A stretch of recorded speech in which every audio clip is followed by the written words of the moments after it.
Bonjour et bienvenue. Aujourd'hui, je lance un défi de 7 jours sans sucre ajouté. L'objectif n'est pas de faire un régime extrême, mais simplement de réduire les fringales et retrouver une énergie plus stable. Pendant ces 7 jours, je vais éviter tout ce qui contient du sucre ajouté, le sucre dans le café ou le thé, les sodas, les jus de fruits industriels, les eaux aromatisées et les alcools sucrés.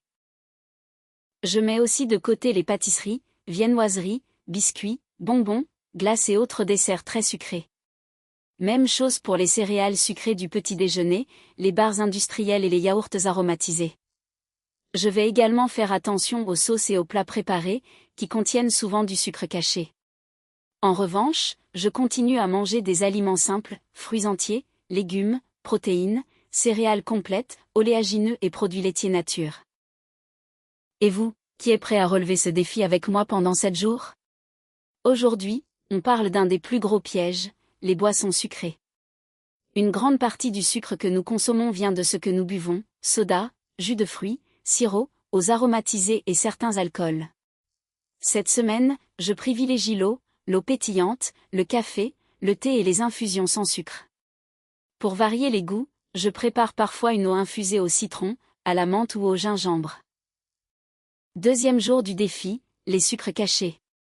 On les retrouve dans de nombreux produits industriels, notamment les sauces et les plats préparés.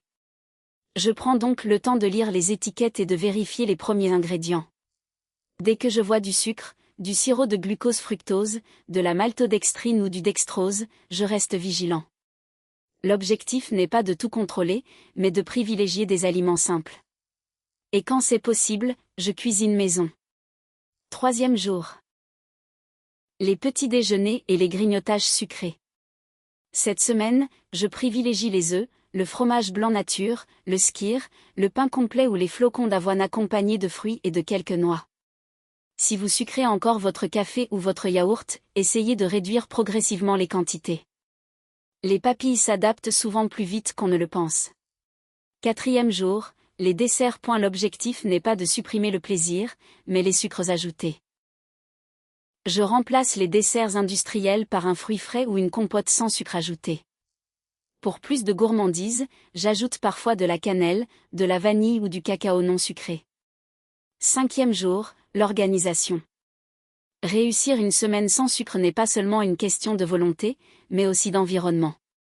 Quand les placards sont remplis de tentations, c'est beaucoup plus difficile. Je prépare donc mes repas à l'avance et prévois des collations simples. Fruits, noix, légumes croquants ou yaourt nature. Je note également mon énergie, mon sommeil et mes sensations au fil des jours. Et vous, êtes-vous plutôt du genre à tout planifier ou à improviser? Biceps contractés.